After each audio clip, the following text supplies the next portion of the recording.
മാവില് പുതിയ തളിരുകൾ വരുന്ന സമയത്ത് മാവിന്റെ കുഞ്ഞിലകളിലെല്ലാം തന്നെ കറുത്ത പുള്ളിക്കുത്തുകൾ വരുന്നതും അതുപോലെ കമ്പിന്റെ അഗ്രഭാഗം മന്ത് പിടിച്ചതുപോലെ വന്ന് ആ ഭാഗം എല്ലാം ഉണങ്ങിപ്പോകുന്നതായിട്ടും കാണാറുണ്ട്. മാത്രമല്ല ഇപ്പോൾ മാവിന് കാണുന്ന പ്രധാന പ്രശ്നം എന്ന് പറഞ്ഞാൽ തളിരുകൾ വരുന്നതെല്ലാം ഉണങ്ങിപ്പോകുന്നു, അതുപോലെ ഇലകളിൽ മഞ്ഞ കളർ വന്ന് അത് ചുരുണ്ടുണങ്ങി പോകുന്നതുമാണ്. അപ്പോൾ ഇത്തരത്തിലുള്ള പ്രശ്നങ്ങൾ നിങ്ങളുടെ മാവിനുണ്ടെങ്കിൽ ഉടനെ തന്നെ നമ്മൾ ചെയ്യേണ്ട കുറച്ച് കാര്യങ്ങളെ കുറിച്ചിട്ടാണ് ഇന്നത്തെ നമ്മുടെ വീഡിയോയിലേക്ക് പോകുന്നതിന് മുന്നേ നമ്മുടെ ചാനൽ ആദ്യമായിട്ട് കാണുന്ന ആരെങ്കിലും ഉണ്ടെങ്കിൽ ചാനൽ ഒന്ന് സബ്സ്ക്രൈബ് ചെയ്യാനും അതോടൊപ്പം തൊട്ടടുത്തുള്ള ബെല്ലൈക്കൺ ഒന്ന് എനേബിൾ ആക്കാനും മറക്കരുത്. എല്ലാവർക്കും നമ്മുടെ പുതിയൊരു വീഡിയോയിലേക്ക് സ്വാഗതം.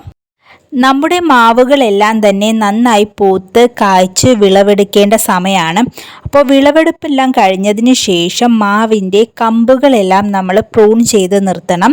ഒത്തിരി വളർന്നു പോകുന്ന ശിഖരങ്ങളും മോശമായിട്ടുള്ള കമ്പുകളുമെല്ലാം നന്നായി വെട്ടി ഒതുക്കി നിർത്തിയാൽ മാത്രമേ അവിടെ നിന്നും പുതിയ തളിർപ്പുകൾ വരികയും അടുത്ത വർഷം നമ്മുടെ മാവ് നന്നായി പൂത്ത് കായ്ച്ച് കിട്ടുകയും ചെയ്യുള്ളൂ. അപ്പോൾ പുതിയ തളിർപ്പുകൾ വരുമ്പോൾ ആ തളിരിലകളിലെല്ലാം തന്നെ കറുത്ത പുള്ളിക്കുത്തുകൾ വരുന്നതും ആ കമ്പിന്റെ അഗ്രഭാഗത്ത് മന്ത് കണക്ക് ഒരു തടിപ്പ് വരികയും അങ്ങനെ ആ ഒരു കമ്പ് വളർച്ചയൊന്നും ഇല്ലാതെ മുരടിച്ച് കരിഞ്ഞുണങ്ങി പോകുന്നതായിട്ട് കാണാറുണ്ട്.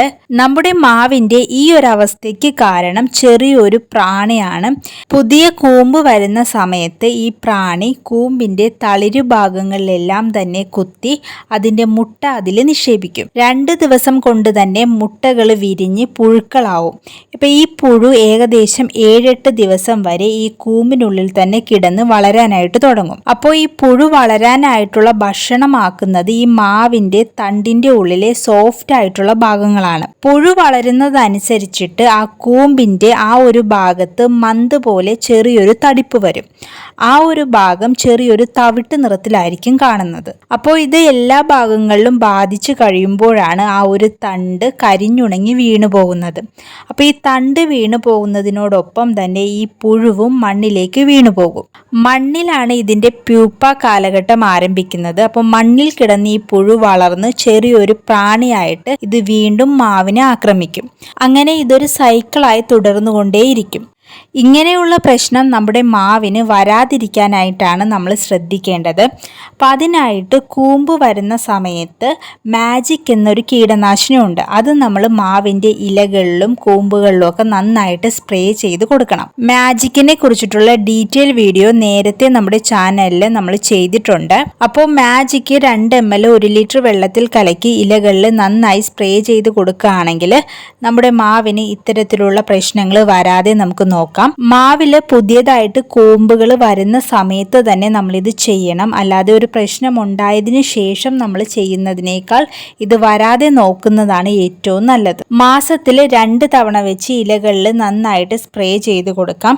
പിന്നെ കൂടുതലും മഴയുള്ള സമയങ്ങളിലാണ് ഇതിൻ്റെ ശല്യം കൂടുതലായിട്ട് കാണുന്നത്. അപ്പോൾ ആ സമയത്ത് ഒരു പ്രത്യേകം ശ്രദ്ധ വേണം. പിന്നെ മാവിൽ കാണുന്നത് മാവിൻ്റെ ഇലകൾ മഞ്ഞളിപ്പ് വന്ന് അത് ചുരുണ്ടുണങ്ങി പോകുന്നതും പുതിയ തളിർപ്പുകളെല്ലാം കരിഞ്ഞുണങ്ങി പോകുന്നതൊക്കെ ആയിട്ട് കാണാറുണ്ട്. അതുപോലെ തന്നെ ഇലമുറിയൻ വണ്ടുകളുടെ പ്രശ്നവും മാവിൽ രൂക്ഷമായിട്ട് തന്നെ കാണാറുണ്ട്. അപ്പോൾ ഇത്തരത്തിലുള്ള പ്രശ്നങ്ങൾ ഉണ്ടാകുന്നത് കീടങ്ങളുടെ ആക്രമണം കൂടുതലായിട്ട് നമ്മുടെ മാവിൽ കാണുന്നത് കൊണ്ടാണ്. അപ്പോൾ ഇതിനെയൊക്കെ പരിഹരിക്കാനായിട്ട് നമ്മുടെ വീട്ടിലുള്ള സാധനങ്ങൾ കൊണ്ട് തന്നെ നമുക്കൊരു കീടനാശിനി തയ്യാറാക്കിയെടുക്കാം. 1/2 ലിറ്റർ വെള്ളത്തിലേക്ക് 3 ml വേപ്പെണ്ണ, 5 തുള്ളി യൂക്കാലിക് എണ്ണയൊക്കെ നമുക്ക് മരുന്ന് കടകളിലൊക്കെ മേടിക്കാനായിട്ട് കിട്ടും. അതിൻ്റെ കൂടെ 2 തുള്ളിയോളം ഡെറ്റോളും 3 തുള്ളിയോളം ലിക്വിഡ് സോപ്പും കൂടി മിക്സ് ചെയ്തതിന് ശേഷം ഈ ഒരു ലിക്വിഡ് സ്പ്രേയറിലാക്കിയിട്ട് ഇലകളിൽ നന്നായി സ്പ്രേ ചെയ്ത് കൊടുക്കുകയാണെങ്കിൽ ഇതുപോലുള്ള കീടങ്ങളുടെ ശല്യവും ഇലമുറിയൻ വണ്ടുകളുടെ ശല്യവും നന്നായിട്ട് തന്നെ കുറഞ്ഞു കിട്ടും. അതുപോലെ ഒത്തിരി ഹൈറ്റൊക്കെയുള്ള മാവുകളാണെങ്കിൽ ഇടയ്ക്ക് പുക കൊള്ളിച്ചു കൊടുക്കുന്നതും കീടങ്ങളുടെ ശല്യം നന്നായിട്ട് തന്നെ കുറയ്ക്കും. അപ്പോൾ നമ്മുടെ മാവിൽ പുതിയ തളിരിലകൾ വരുമ്പോൾ ഇത്തരത്തിലുള്ള പ്രശ്നങ്ങളൊക്കെ കാണുകയാണെങ്കിൽ നമ്മൾ ഉടനെ തന്നെ അതിനുള്ള പ്രതിവിധി ചെയ്യണം. അല്ലാതെ നമ്മളത് വിട്ടുകളയുകയാണെങ്കിൽ വീണ്ടും ആ ഒരു പ്രശ്നം രൂക്ഷമായി നമ്മുടെ മാവ് തന്നെ കംപ്ലീറ്റ് ആയിട്ട് നശിച്ചു പോകും. ചെറിയ രീതിയിലുള്ള പ്രശ്നമാണെങ്കിൽ പോലും നമ്മൾ തുടക്കം തന്നെ അത് പരിഹരിച്ചാൽ മാത്രമേ നമ്മുടെ മാവ് നല്ല ഹെൽത്തി ആയിട്ട് വളർന്നു വരുള്ളൂ. ഇന്നത്തെ വീഡിയോ എല്ലാവർക്കും ഉപകാരപ്രദമായെങ്കിൽ നമ്മുടെ ചാനൽ ഒന്ന് സബ്സ്ക്രൈബ് ചെയ്യാനും അതോടൊപ്പം ലൈക്ക് ചെയ്യാനും ഷെയർ ചെയ്യാനും മറക്കരുത്.